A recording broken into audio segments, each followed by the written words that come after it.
One, Dr. Randall Gates, board-certified chiropractic neurologist, also a chiropractic physician at Gates Brain Health. Tonight, I'm talking about persistent postural-perceptual dizziness. And I'll bring this into better view. I'm going to have a question and answer period. At the end, there's a group of really nice PPPD patients who have sent me a list of questions. And so I'm going to go through 4 or 5 of those questions tonight. There's a really long list, so I'm going to do probably several videos on PPPD, again, persistent postural perceptual dizziness, and try to answer all these questions and give some more detailed information on the condition. So hopefully it will be helpful. So yeah, that is my intent for tonight's broadcast. Just as a generality, my heart goes out to the PPPD patients. It is a relatively new diagnosis coined in 2017 by the Bharani Society. The Bharani Society is kind of like the gold standard vestibular disorder society, and they come up with the different diagnostic criteria, classifications. They meet fairly regularly, so lots of times classifications can change, but nonetheless, PPPD patients oftentimes are the most confused group of dizziness patients, and it's understandable why. And I hope by the time I get through this list of questions, which is probably going to take 3 to 5 videos, I hope that there's greater clarity. So that's my intention. Give me your feedback. Tell me what you think at the end of this video, and we will go from there. Okay, so we will hide this one, show this one. This is an article, pretty new, published in 2021, Journal of Clinical Medicine, Brain Correlates of Persistent Postural Perceptual Dizziness, a review of neuroimaging studies. I'm going to go through this article along with the questions in these 3 to 5 different videos, hopefully to give you a better understanding of what's happening in the brain of those who suffer with PPPD. Here's just a nice infographic or illustration of the vestibular cortex in the brain. So I have my brain model here, and maybe I will enlarge myself for this one. So the brain is a beautiful organ. Again, it's about 2% of our body weight, consumes about 20% of the oxygen, very metabolically active.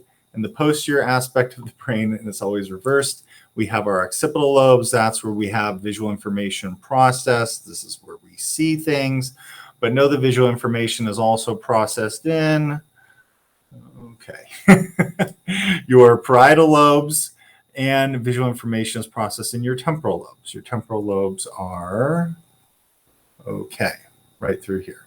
So this is your temporal lobe. Up here is your parietal lobe. Parietal lobe deals with a lot of sensory information from the body, but it does have an effect with vestibular inputs. Here's your temporal lobe, and then again, our occipital lobe. So, going back to this, the vestibular cortex, you can see, encompasses many areas of the brain.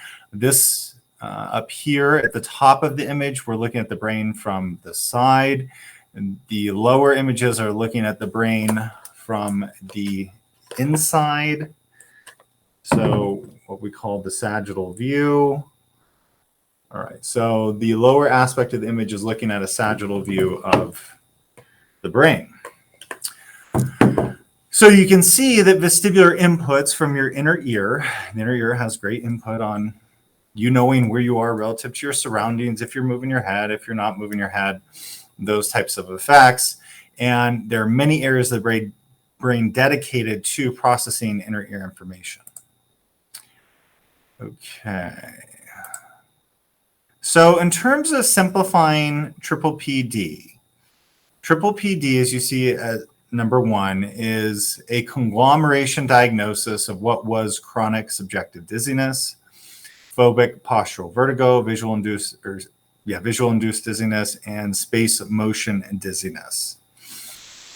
So PPPD is kind of an umbrella diagnosis. And for example, just within chronic subjective dizziness, this has components of triple PD, but also seem to contain those who had psychophysiological dizziness. Phobic postural vertigo, these are individuals who go to heights and they have almost like a panic attack. So maybe you go up to the top of a mountain and individual's not able to get down from the mountain. They're terrified. Vision-induced dizziness, space motion dizziness. These are individuals who just don't know where they are relative to their surroundings. And these were previous descriptions in the literature and the vestibular textbooks of what was going on in individuals that we now classify as triple PD. A simple way to think of triple PD is that visual weighting is processed and has much greater attention or much greater neurological control in the brain than vestibular input. So there's this tendency to be visually dominant and not know where our body is, not know where our joints are relative to our surroundings. Also, anxiety may be the, excuse me, I better take a drink of my coffee here. Anxiety may be the result or the cause, but it is there in most cases of triple PD. Okay, so let me hide that. Provocative factors include being upright, motion, which is voluntary, i.e. you are doing it, or passive. So a person may be moving in a car and they feel more dizzy, but they're not necessarily car sick. In complex visual environments, the classic example is you're in a school bus or you're in some type of bus, and this bus that you're in is not moving, but the bus next to you starts to move and you feel like you're going to move or that you are moving. So that's a complex visual environment. Key features include dizziness, which is long-standing, so chronic dizziness, usually longer than 3 months, rocking, swaying, and unsteadiness. So these are key features of triple PD. Typically, it's non-rotational vertigo. These are the features of what people are feeling. Unsteadiness is a big one. Okay, so I'm going to hide that and hang with me while I bring in other topics here. So underlying conditions, and this is really where triple PD is interesting because there are so many facets and layers to it. So for example, some triple PD patients have primarily an anxiety component. So maybe they had anxiety, which then precipitated their dizziness. In the past, we would have referred to that as psychophysiological dizziness. Now, otherwise, we could also say vestibular neuritis patients, where it's basically an inflammatory, autoimmune, viral infection type condition affecting the vestibular nerve, typically the superior vestibular nerve.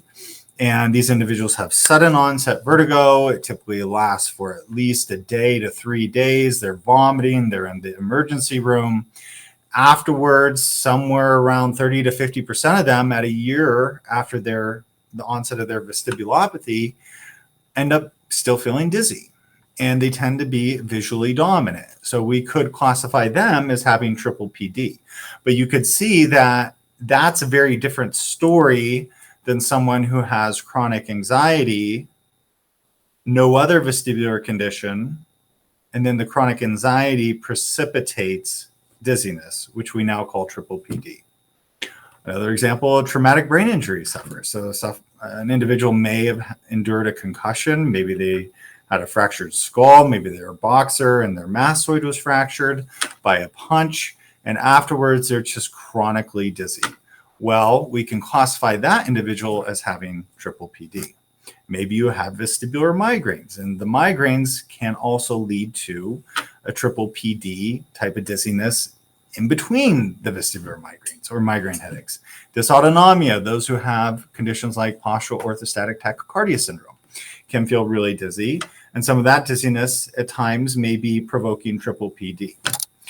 The problem is that a lot of these conditions, such as vestibular neuritis, other types of vestibulopathies like Meniere's disease, can lead to imbalances in, remember, my diagram of the brain, they can lead to imbalances in how vestibular information is processed in the brain, and that can create anxiety.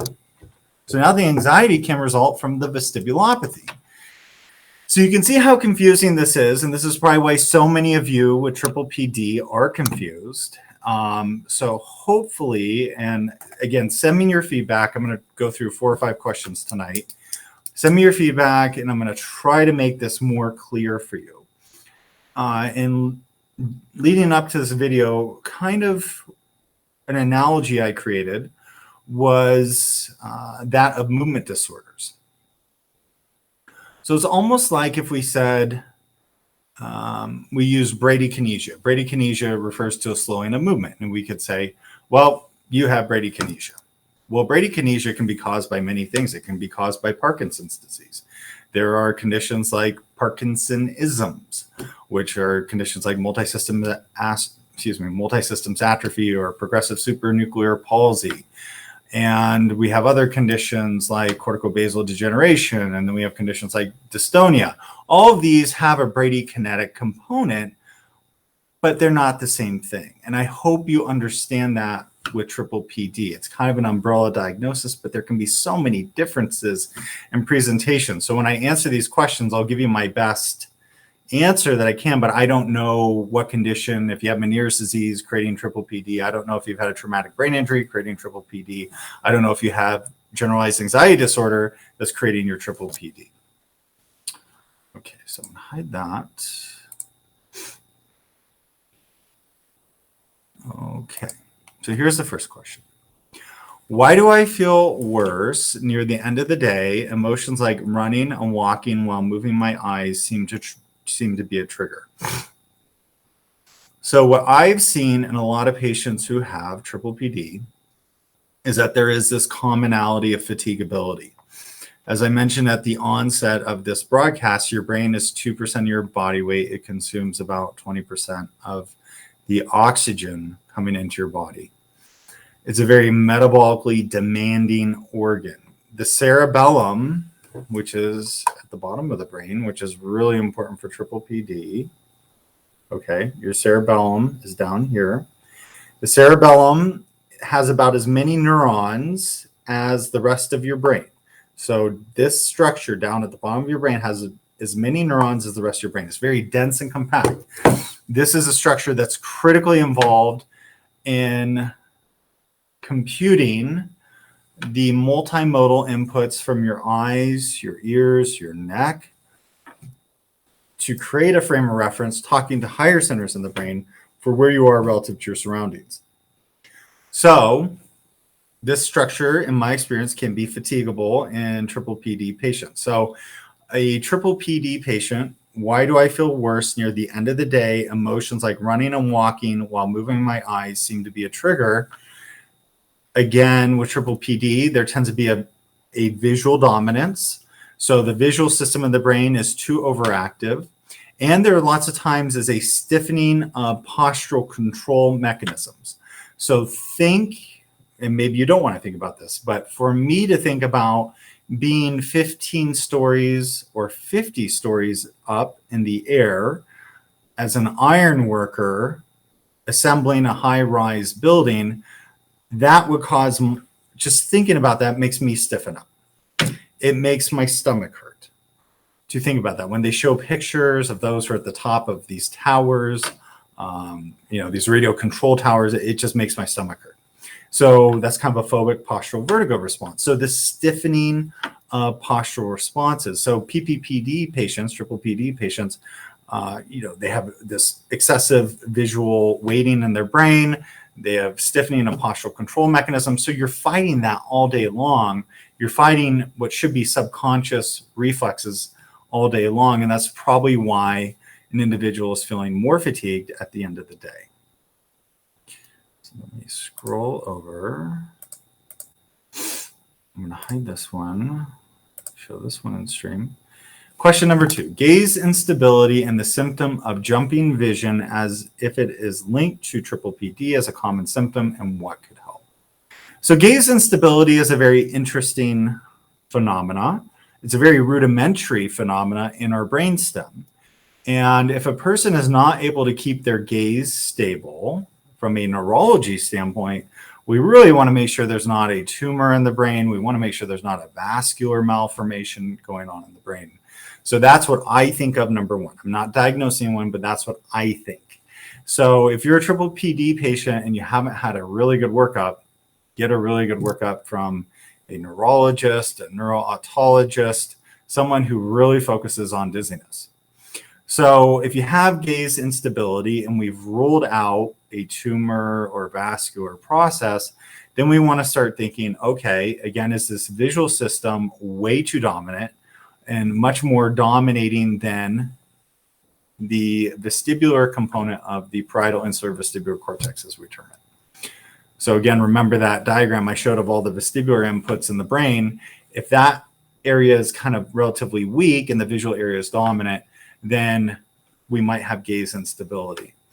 More importantly, what I find is that there may be autoimmunity to the cerebellum, which really has to be scrutinized. You can go back and watch my gluten ataxia videos, where I talk about the work of Marios Hadjivassiliou. He is in the United Kingdom. He's the world's most foremost researcher on gluten as it pertains to neurological disorders. And he finds that a lot of people who have gaze instability and lack of balance have this autoimmune reaction to their cerebellum. Maybe you have that, maybe you don't. There's a different criteria for this than what's commonly mentioned in standard labs. So gaze instability and the symptom of jumping vision as if it is linked to triple PD is a common symptom, and what could help. What could help is, again, a very thorough workup and very specific vestibular rehab. Now, as we'll go through the questions in coming videos, many of you have had standard treatments. You have had vestibular rehab therapy.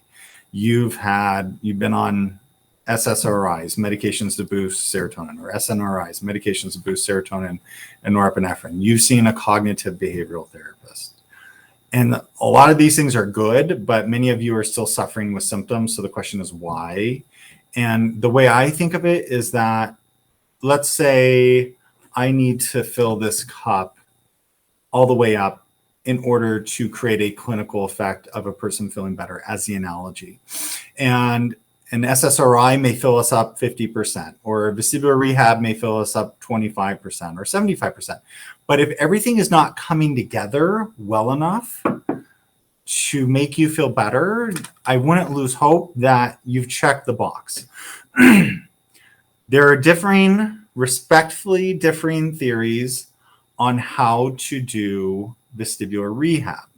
The functional neurology world, comprised of board-certified chiropractic neurologists, have a different way of doing vestibular rehab, a different thought or paradigm on how much to stimulate someone with vestibular rehab, maybe than other physical therapists. I'm not saying I'm right. I'm not saying they're wrong. I'm not saying they're right and I'm wrong. I'm just saying we have differences in opinions sometimes. And I have dear friends who are physical therapists. And so a lot of what's out there in terms of vestibular rehab may involve almost trying to overstimulate the individual with different exercises, trying to get their brain to adapt.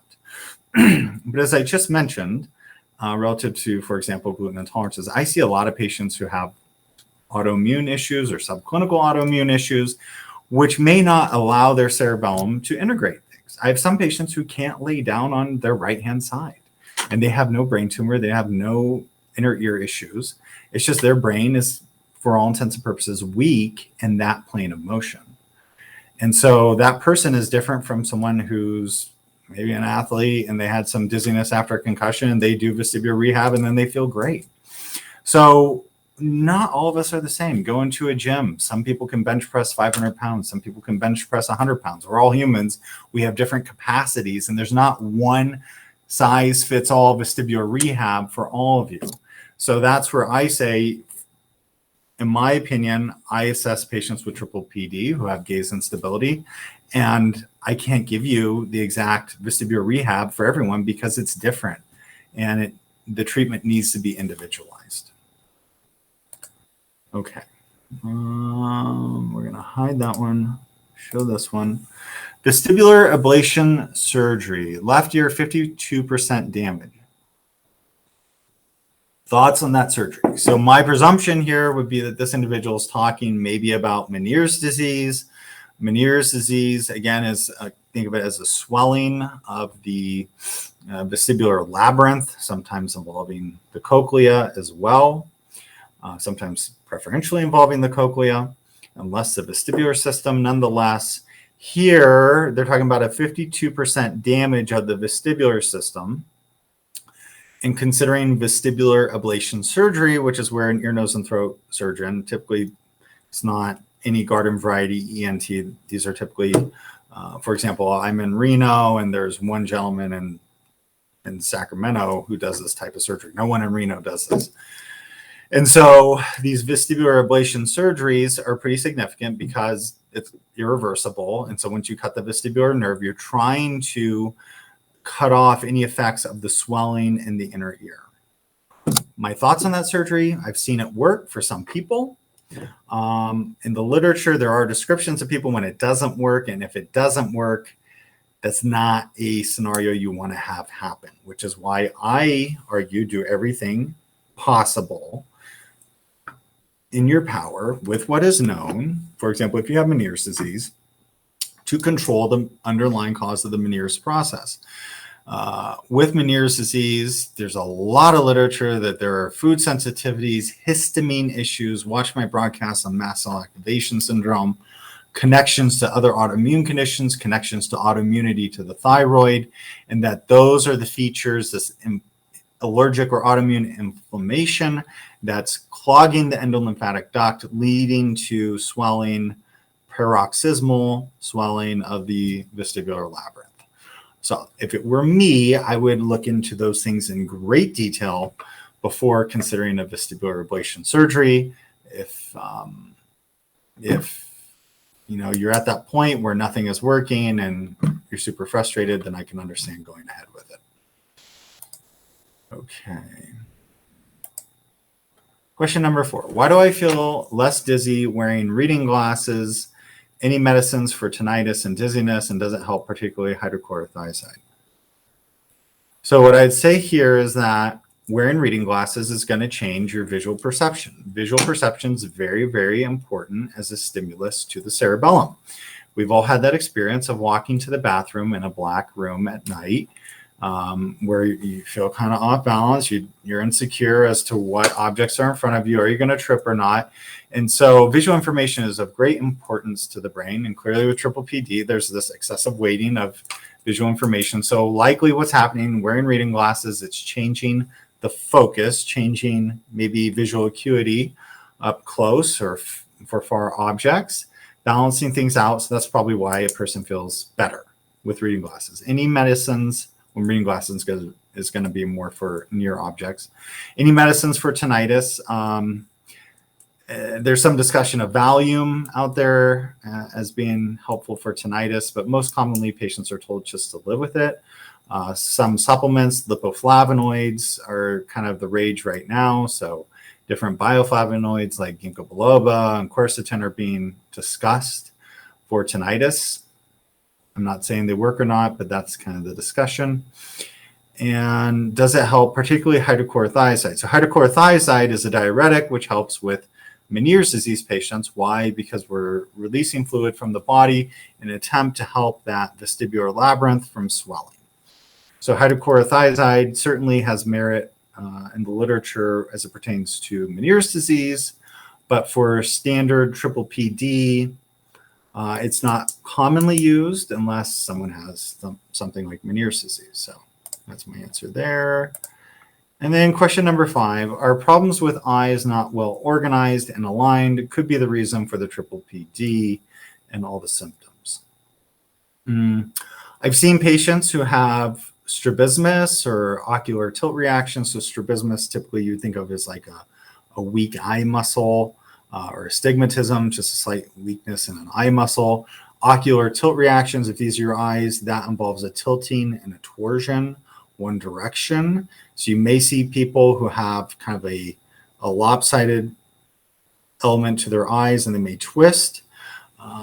Those reflect imbalances in the brainstem and the cerebellum, how we are processing inputs from our inner ear, particularly as it relates to graviceptive sensations, referred to as the utricle and the saccule within the inner ear. So our problems with the eyes not well organized or aligned could be the reason for triple PD. I'd say kind of yes, because that reflects an imbalance in the vestibulocerebellum, and that imbalance in the vestibulocerebellum may lead to imbalances in higher cortical processing regions, which can lead to a visual dominance. So the answer would be yes, in part, but I don't think that's the entirety of the issue. So remember that vestibular processing in the brain is encompassing many areas of the brain. And remember that with triple PD, we tend to have the visual areas become dominant. Remember that we have an excessive weighting of anxiety signals in a lot of triple PD patients. And this, I probably will do an entire broadcast on this, but a lot of you are dismissed as having anxiety. That makes a lot of you feel not good about anxiety as it relates to your dizziness, and I understand that. It's also important for you to get out of triple PD, in my opinion, is to realistically look at the anxiety and say, where is this anxiety coming from? Is your anxiety coming from you having a vestibulopathy, vestibular neuritis, Meniere's disease, and that's imbalanced your brain, and now you've developed anxiety? Or did you have anxiety before the onset of the dizziness, and did you maybe have traits, in the literature they refer to it as introversion and neuroticism. How were you looking at the world before this happened? Did you kind of have a negative slant on the world? Did you have a lot of anxiety producing thoughts? Did life create a lot of anxiety for you? None of that is a judgment, but it really helps the doctor to say, why are you still suffering with triple PD? And this is an area that I really work with my patients on a lot, because maybe it's a control issue. Maybe we need to find the right therapist for you to address some traumatic events that happened earlier in life. Maybe it's not that at all. Maybe you have an MTHFR polymorphism and you've never processed vitamin B9 correctly and you don't make enough serotonin in your brain. So maybe it's that. Maybe you've had a traumatic brain injury and your amygdala is enlarged and that's causing you to have excessive feelings of anxiety. Maybe you have postural orthostatic tachycardia syndrome, which is basically an autoimmune condition to your ganglia leading to a rebound of high adrenaline. And that high adrenaline is causing you to feel anxious about everything. I don't know which of those it is for you, but I will say, working with a lot of triple PD patients, that a very thorough and in-depth investigation of the anxiety is important, not from a dismissive standpoint, not saying the anxiety is causing all of it, but the anxiety becomes so pronounced in a lot of triple PD patients that you can fix everything else, but the anxiety has to be remedied for the individual to kind of get over the hump. So that's my take. This broadcast went on probably longer than I wanted it to. We're almost at 30 minutes, but I will be back to answer more questions, maybe give a more concise overview in the next video. But I hope this helps. Give me your feedback. Give me your questions. Have a good night, everyone.